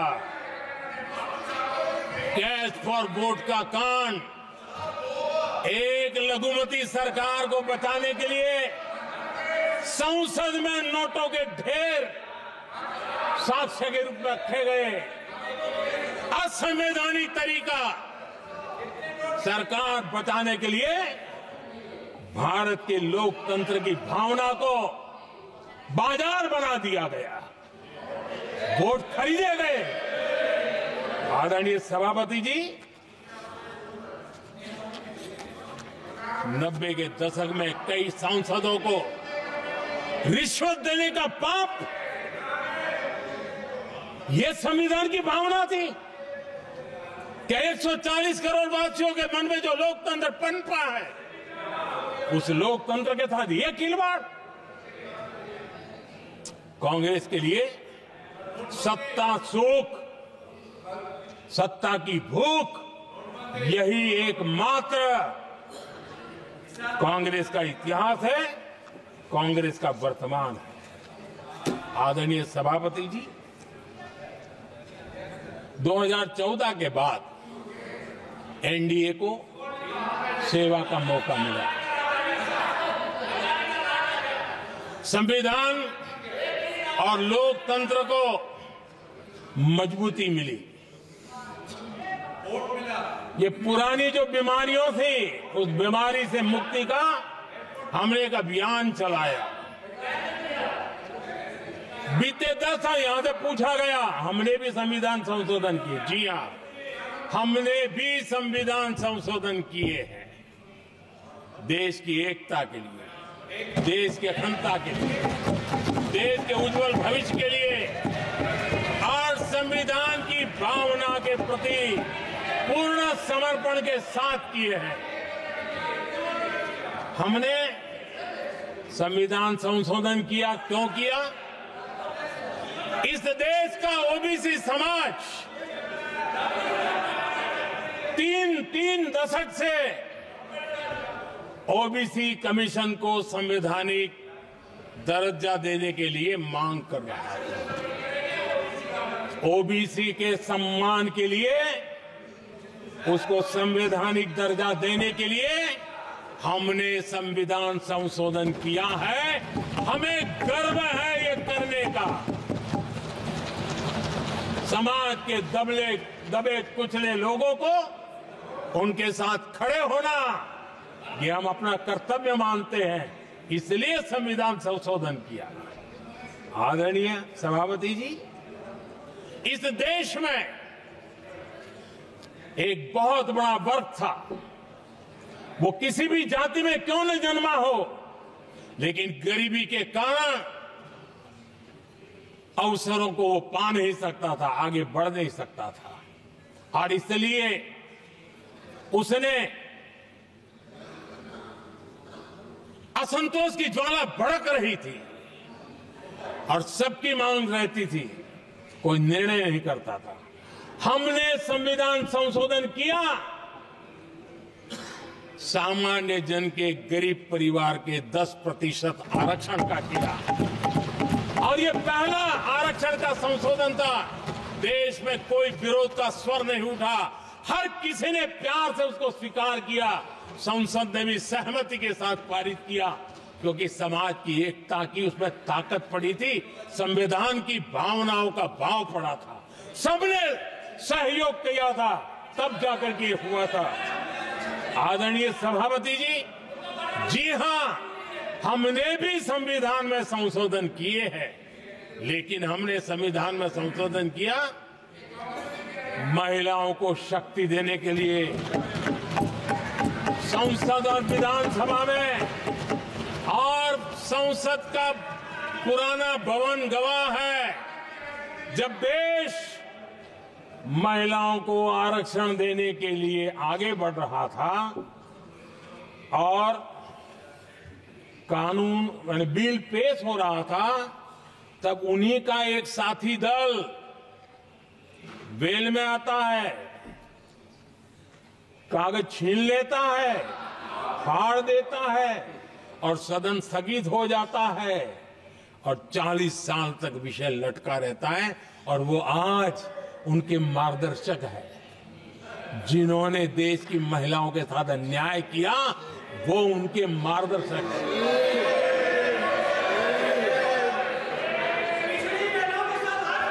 आदरणीय सभापति जी, हमने संविधान संशोधन किया, हमने देश की एकता के लिए किया। बाबा साहब आंबेडकर का संविधान 370 की दीवार के कारण जम्मू कश्मीर की तरफ देख भी नहीं सकता था। हम चाहते थे बाबा साहब आंबेडकर का संविधान हिंदुस्तान के हर हिस्से में लगना चाहिए, और इसलिए बाबा साहब को श्रद्धांजलि भी देनी थी, देश की एकता को मजबूत करना था। हमने संविधान संशोधन किया, डंके की चोट पर किया और 370 को हटाया, और भारत की सुप्रीम कोर्ट ने भी अब तो उसको मोहर लगा दी है। आदरणीय सभापति जी, हमने 370 का हटाने के लिए संशोधन किया। हमने ऐसे कानून भी बनाए। जब देश का विभाजन हुआ, महात्मा गांधी समेत देश के वरिष्ठ नेताओं ने सार्वजनिक रूप से कहा था कि पड़ोस के जो हमारे देश हैं, जहां जो माइनॉरिटीज है, वो जब भी संकट में आएगी तो उनकी चिंता ये देश करेगा। गांधी जी ने का वचन था, जो उनके नाम पर सत्ता पर चढ़ जाते थे उन्होंने तो पूरा नहीं किया, हमने सीएए ला करके उसको पूरा किया। वो कानून हमने लाया, हमने किया है, और गर्व के साथ आज भी हम उसको ओन कर रहे हैं, मुंह नहीं छुपाते हैं, क्योंकि देश के संविधान की भावना के साथ मजबूती के साथ खड़े रहने का हमने काम किया। आदरणीय सभापति जी, हमने जो संविधान संशोधन किए हैं वो पुरानी गलतियों को ठीक करने के लिए किए, और हमने एक उज्जवल भविष्य का रास्ता मजबूत करने के लिए किए हैं। और समय बताएगा, समय की कसौटी पर हम खरे उतरेंगे, क्योंकि वो सत्ता स्वार्थ के लिए किया गया पाप नहीं है, हमने देश हित में किया हुआ पुण्य है। और इसलिए हमें जो सवाल पूछते हैं,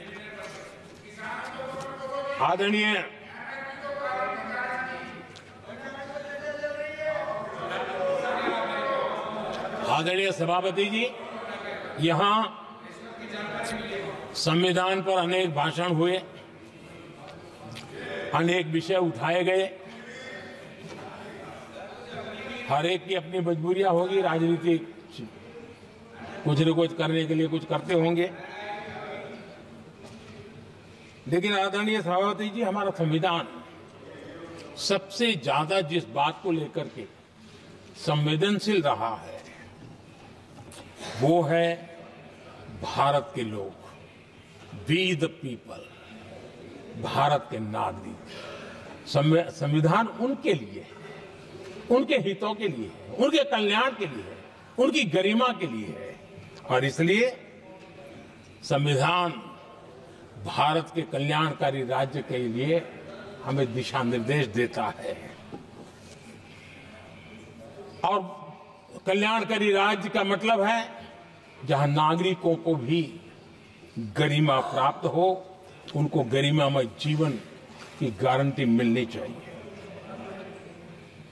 हमारे कांग्रेस के साथियों को एक शब्द बहुत प्रिय है, मैं आज उस शब्द का उपयोग करना चाहता हूं। और उनका सबसे प्रिय शब्द जिसके बिना वो जी नहीं सकते, वो शब्द है जुमला। कांग्रेस के हमारे साथी उनको दिन रात जुमला, लेकिन इस देश को पता है हिंदुस्तान में अगर सबसे बड़ा जुमला कोई था और वो 4 पीढ़ी ने चलाया, वो जुमला था गरीबी हटाओ। ये ऐसा जुमला था, ये गरीबी हटाओ ऐसा जुमला था, उनकी राजनीति की रोटी तो सिकती थी लेकिन गरीब का हाल ठीक नहीं होता था।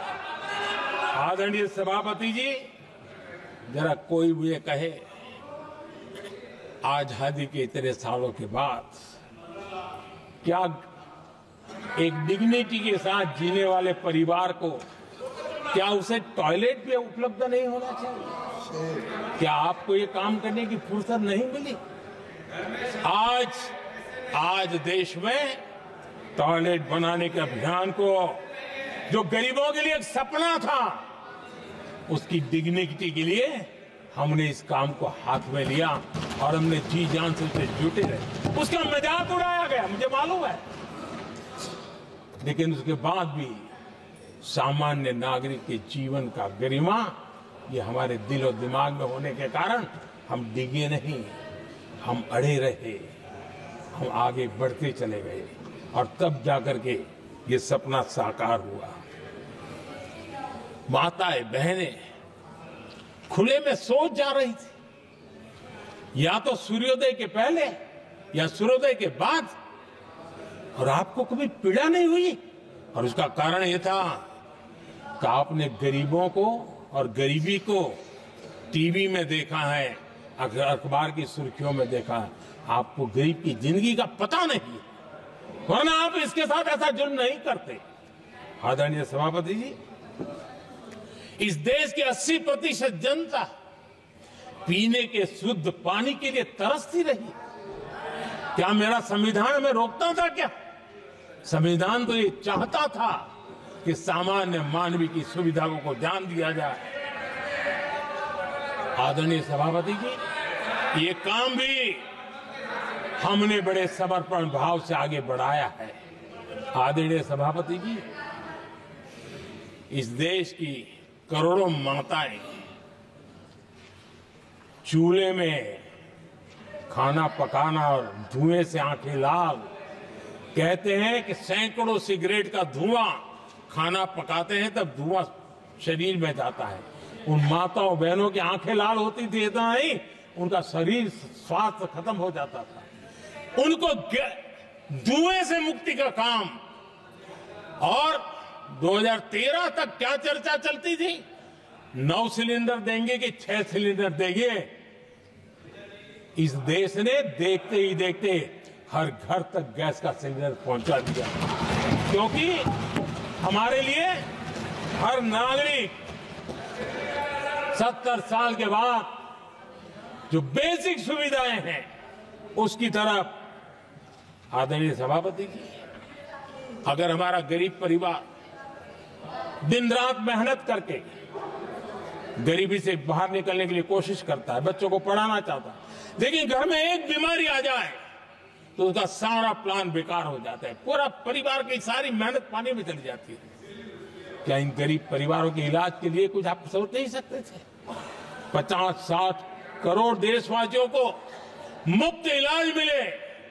संविधान की उस भावना का आदर करते हुए हमने आयुष्मान योजना को लागू किया और आज देश के 70 साल के ऊपर के किसी भी वर्ग के क्यों न हो, उनके लिए भी हमने व्यवस्था की। आदरणीय सभापति जी, जरूरतमंदों को राशन देने की बात और उसका भी मजाक उड़ाया जा रहा है। जब हम कहते हैं कि 25 करोड़ लोग गरीबी को परास्त करने में सफल हुए हैं, तो फिर हमें सवाल पूछा जाता है कि आप गरीब को राशन फिर क्यों देते हो? आदरणीय सभापति जी, जो गरीबी से निकल के आया है ना, उसे पता होता है कि अस्पताल में भी एक पेशेंट स्वस्थ होने के बाद जब छुट्टी देते हैं ना, तो डॉक्टर भी कहता है कि आप घर जाइए, तबीयत ठीक है, ऑपरेशन अच्छा हुआ है, लेकिन महीने पर ये जरा संभालना, ये मत करना, क्योंकि पेशेंट दोबारा तकलीफ में ना आए, गरीब दोबारा गरीब न बने, इसलिए उसका हैंड होल्डिंग जरूरी है और इसलिए हम मुफ्त राशन दे रहे हैं। उसकी मजाक मत उड़ाओ, क्योंकि हमें गरीबी से जो बाहर निकला है उसको दोबारा गरीबी में जाने नहीं देना है, और जो अभी भी गरीबी में है उसे हमें गरीबी से बाहर लाना है। आदरणीय सभापति जी, हमारे देश में गरीबों का नाम पर जो जुमले चले, उसी गरीबों के नाम पर बैंकों का राष्ट्रीयकरण किया गया गरीबों के नाम पर। लेकिन 2014 तक इस देश के 50 करोड़ नागरिक ऐसे थे जिन्होंने बैंक का दरवाजा तक नहीं देखा था। आदरणीय सभापति जी, गरीब को बैंक में प्रवेश तक नहीं था, ये पाप आपने किया, और आज 50 करोड़ गरीबों के बैंक खाते खोल करके हमने बैंक के दरवाजे गरीबों के लिए खोल दिए। इतना ही नहीं, ये एक प्रधानमंत्री कहते थे कि दिल्ली से 1 रुपया निकलता है तो 15 पैसा पहुंचता है, लेकिन उपाय उनको आता नहीं था। उपाय हमने दिखाया।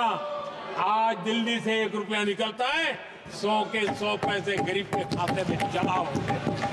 क्यों? हमने बैंक का सही इस्तेमाल क्या करना, बैंक का सही उपयोग क्या करना। माननीय सदस्य मोबाइल नहीं देखें। आदरणीय सभापति जी, बिना गारंटी के ऋण देश के अंदर जिन लोगों को बैंक के दरवाजे तक जाने की इजाजत नहीं थी, आज स्थापित सरकार का संविधान के प्रति जो समर्पण है ना, आज बिना गारंटी वो बैंक से लोन ले सकता है। ये ताकत हमने गरीब को दी है। आदरणीय सभापति जी, गरीबी हटाओ का जुमला इसी के कारण जुमला बन करके रह गया।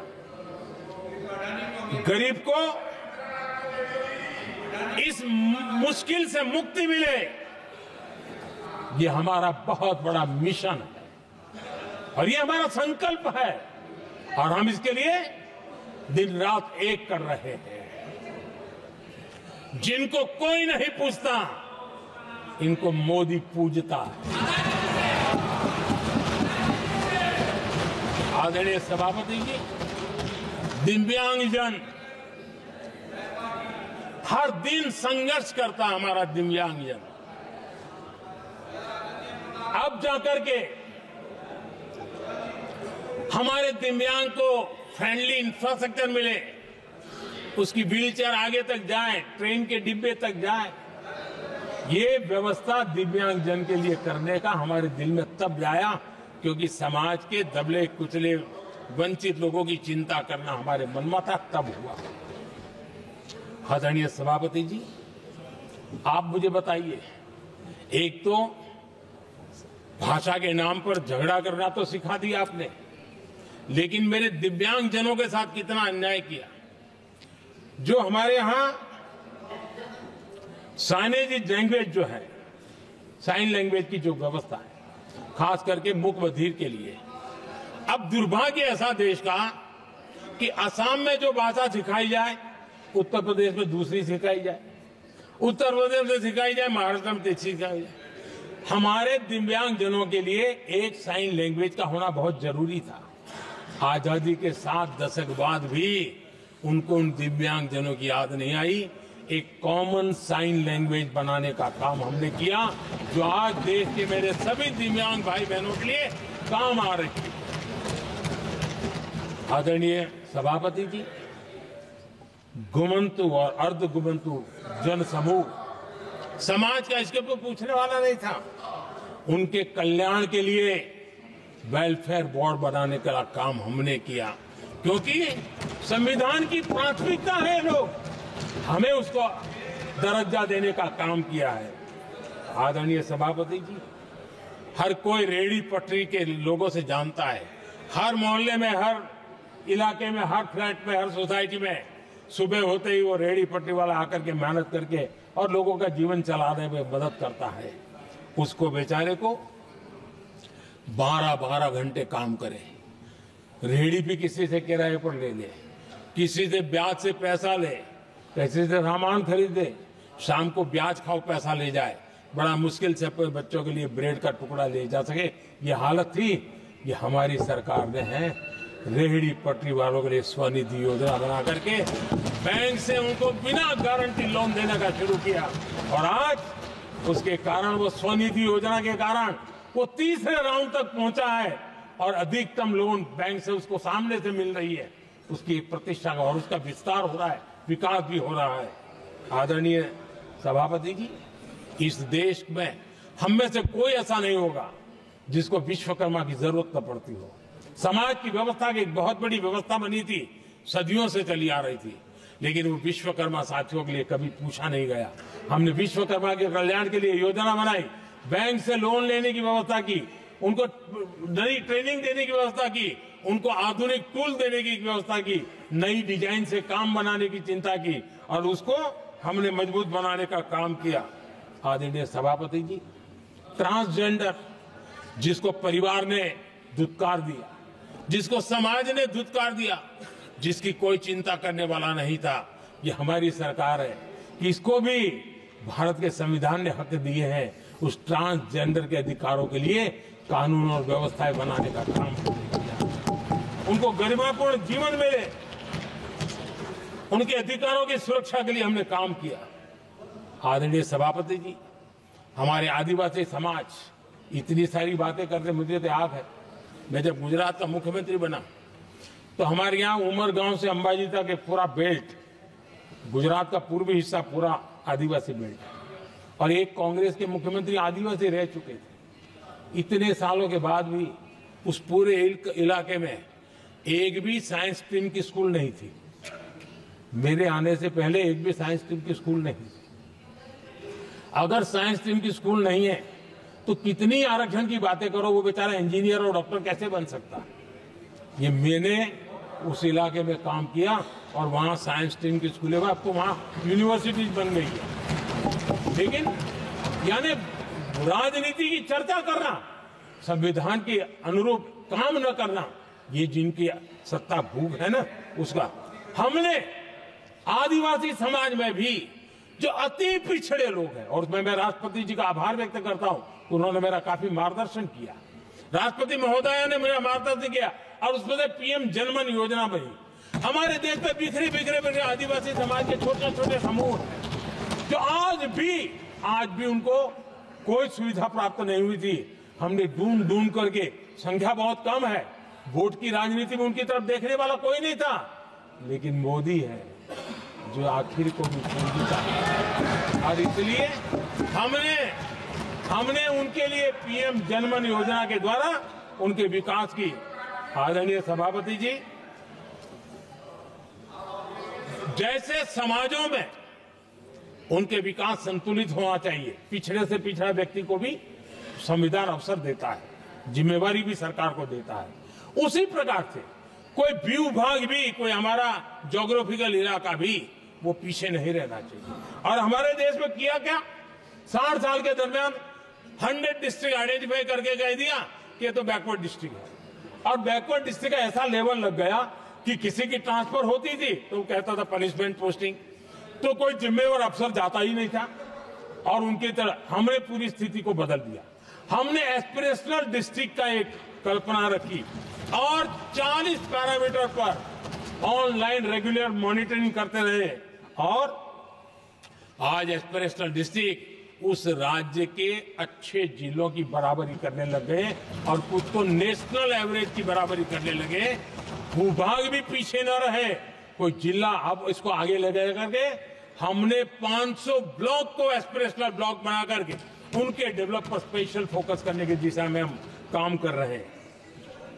आदरणीय सभापति जी, मैं हैरान हूं जो लोग बड़ी बड़ी कथाएं सुनाते हैं। क्या इस देश में आदिवासी समाज 1947 के बाद आया क्या?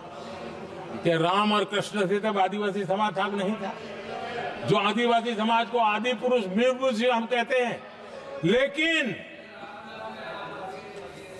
आजादी के कई दशकों के बाद भी इतना बड़ा आदिवासी समूह, उनके लिए अलग मंत्रालय नहीं बनाया गया। पहली बार अटल बिहारी वाजपेयी की सरकार आई और उन्होंने अलग आदिवासी मंत्रालय बनाया, अलग आदिवासी विकास और विस्तार के लिए बजट दिया। आदरणीय सभापति जी, हमारे माछीमार समाज, मछुआरा समाज क्या अभी अभी आया है क्या? क्या उनकी नजर नहीं की आपकी? इन मछुआरा समाज के कल्याण के लिए पहली बार हमारी सरकार ने आकर के अलग मंत्रालय बनाया फिशरीज का। उनके कल्याण के लिए अलग से हमने बजट दिया, समाज के इस तबके की चिंता की। आदरणीय सभापति जी, मेरे देश का छोटा किसान, उसके जीवन में सहकारिता एक मुख्य अंग है। छोटे किसान की जिंदगी को सामर्थ्य देने के लिए सहकारी क्षेत्र को जिम्मेवार बनाना, सहकारी क्षेत्र को सामर्थ्यवान बनाना, सहकारी क्षेत्र को बल देना, इसकी महात्मा हम समझते हैं, क्योंकि छोटा किसान, उसकी चिंता हमारे दिल में थी और इसलिए हमने अलग सहकारिता मंत्रालय बनाया। हमारी सोचने का तरीका क्या है? हमारे देश में नौजवान है, पूरा विश्व आज वर्कफोर्स के लिए तरस रहा है। देश में डेमोग्राफिक डिवीजन लेना है तो हमारे इस वर्कफोर्स को स्किल बनाना चाहिए। हमने अलग स्किल मंत्रालय बनाया ताकि दुनिया की आवश्यकता के अनुसार मेरा देश का नौजवान तैयार हो और विश्व के साथ वो अपने आगे बढ़े। आदरणीय सभापति जी, हमारा नॉर्थ ईस्ट इसलिए कि वहां वोट कम है, सीटें कम है, इसकी कोई परवाह नहीं है। ये अटल जी की सरकार थी जिसने पहली बार नॉर्थ ईस्ट के कल्याण के लिए डोनियर मंत्रालय की व्यवस्था की और आज उसका परिणाम है कि नॉर्थ ईस्ट के विकास की कि नई चीजों को हम प्राप्त कर पाए। इसी के कारण रेल, रोड, पोर्ट, एयरपोर्ट ये बनने की दिशा में आगे बढ़ रहे हैं। आदरणीय सभापति जी, आज भी दुनिया के देशों में लैंड रिकॉर्ड के लेकर के समृद्ध देशों को भी कई संकट। हमने गांव के हर सामान्य व्यक्ति को अपना लैंड रिकॉर्ड, उसके घर की मालिकीन का हक के कागज नहीं है, उसके गांव उसको बैंक से लोन चाहिए हो, कहीं बाहर जाए तो कोई कब्जा कर लिया, एक स्वामित्व योजना बनाई और देश के गांव के ऐसे समाज के दबे कुचले लोगों को वो कागज हम दे रहे हैं जिसके कारण उसका मालिकी हक बन रहा है। वो स्वामित्व योजना एक बहुत बड़ा दिशा दे रही है। आदरणीय सभापति जी, इन सारे कामों के कारण पिछले 10 वर्ष में हमने जो प्रयास किया, हमने जिस प्रकार से गरीब को मजबूती देने का काम किया है, हमने जिस प्रकार से गरीब के अंदर एक नया आत्मविश्वास पैदा किया है और एक सही दिशा में चलने का परिणाम है कि आज इतने कम समय में मेरे देश के 25 करोड़ मेरे गरीब साथी गरीबी को परास्त करने में सफल हुए और हमें इस बात का गर्व है। और मैं संविधान निर्माताओं के सामने सर झुका करके कहता हूं, जो संविधान हमें दिशा दे रहा है उसके तहत मैं ये काम कर रहा हूं। और मैंने आदरणीय सभापति जी, जब हम सबका साथ सबका विकास की बात करते हैं, वो नारा नहीं है, वो हमारे आर्टिकल ऑफ फेथ है। और इसलिए हमने सरकार की योजनाएं भी बिना भेदभाव को चलाने की दिशा में काम किया है। और संविधान हमें भेदभाव की अनुमति नहीं देता है।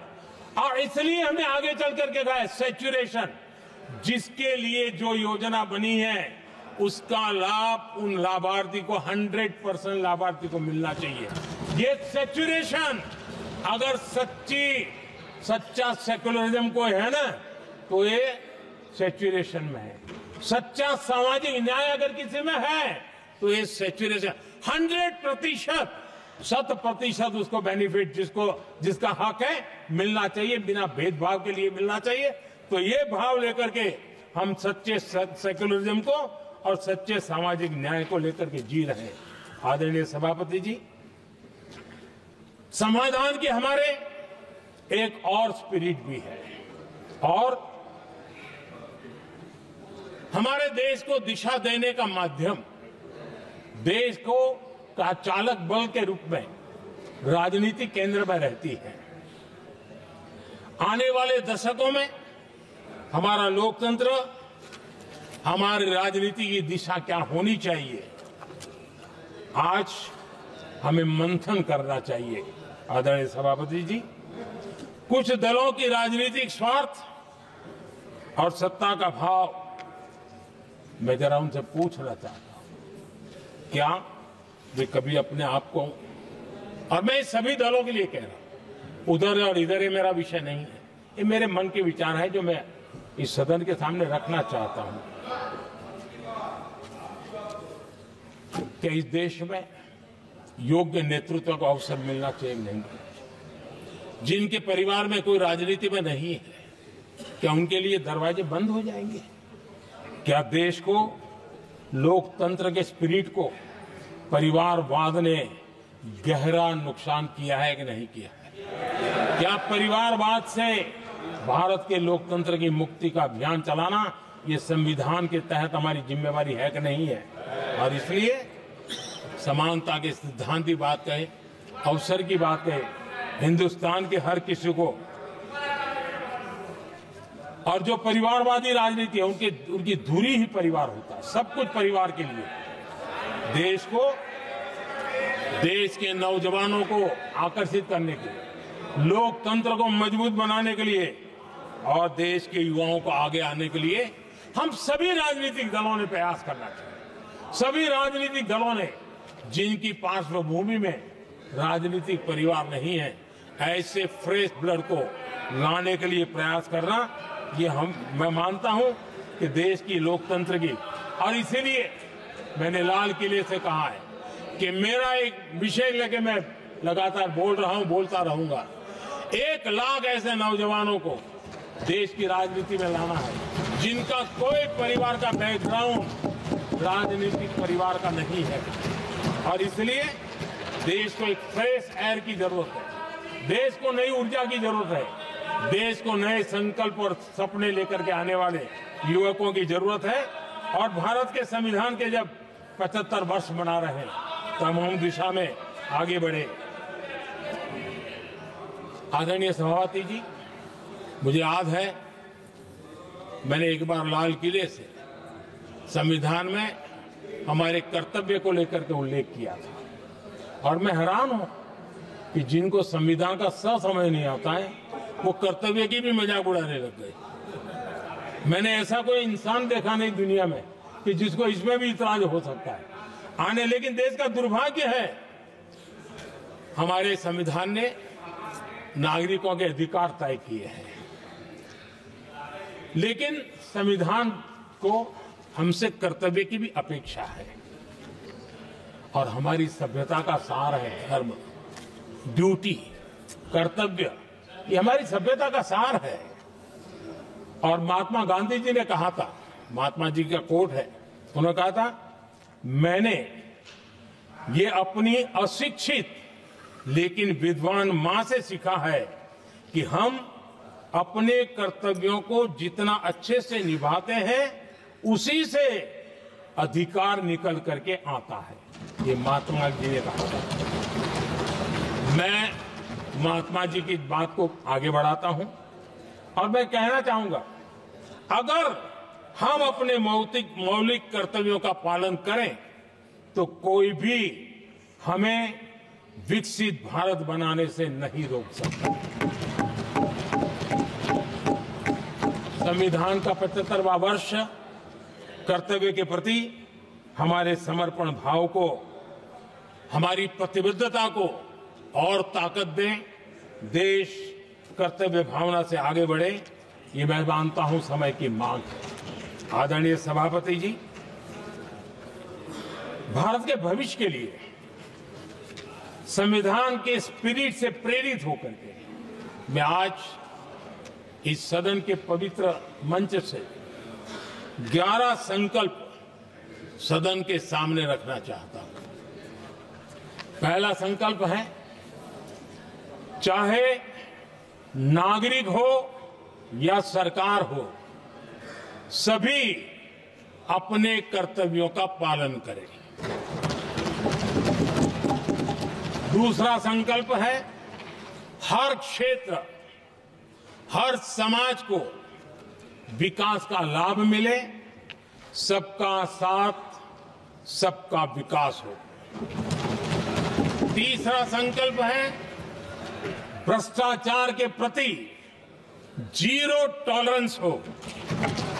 भ्रष्टाचारी की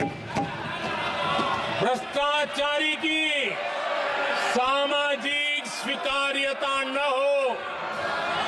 भ्रष्टाचारी की सामाजिक स्वीकार्यता न हो।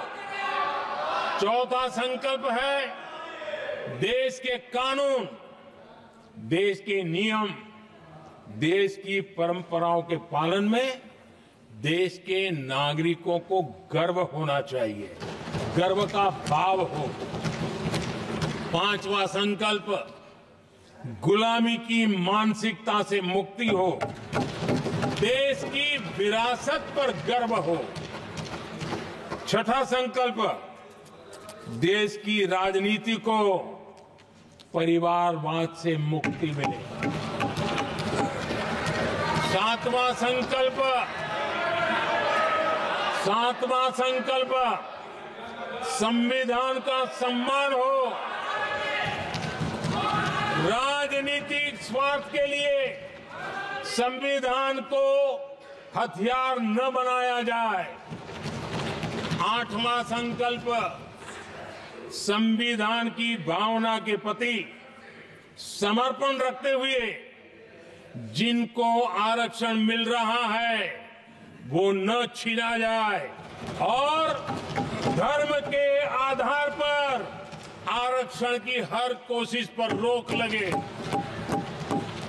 नौवां संकल्प, विमेन लेड डेवलपमेंट में भारत दुनिया के लिए मिसाल बने। 10वां संकल्प, राज्य के विकास से राष्ट्र का विकास, ये हमारा विकास का मंत्र हो। 11वां संकल्प, एक भारत श्रेष्ठ भारत का ध्येय सर्वोपरि हो। आदरणीय सभापति जी, इसी संकल्प के साथ हम सब मिलकर के अगर हम आगे बढ़ते हैं तो संविधान की जो निहित भावना है, वी द पीपल, सबका प्रयास, हम इसी मंत्र को लेकर के आगे चले और विकसित भारत का सपना इस सदन में बैठे हुए सबका तो होना ही चाहिए। 140 करोड़ देशवासियों का सपना जब बन जाता है और संकल्प लेकर के जब देश चल पड़ता है तो इच्छित परिणाम लेकर के रहता है। मेरा 140 करोड़ देशवासियों के प्रति मेरी अपार श्रद्धा रही है। उनके सामर्थ्य पर मेरी श्रद्धा है, देश की युवा शक्ति पर मेरी श्रद्धा है। देश की नारी शक्ति पर मेरी श्रद्धा है। और इसलिए मैं कहता हूं कि देश 2047 देश जब आजादी के 100 साल मनाएगा तो विकसित भारत के रूप में मनाएगा। इस संकल्प के साथ आगे बढ़े। मैं फिर एक बार इस महान पवित्र कार्य को आगे बढ़ाने के लिए सबको शुभकामनाएं देता हूं। और मैं आदरणीय सभापति जी, आपने समय बढ़ाया, इसके लिए मैं आपका बहुत बहुत आभार व्यक्त करता हूं। बहुत बहुत धन्यवाद।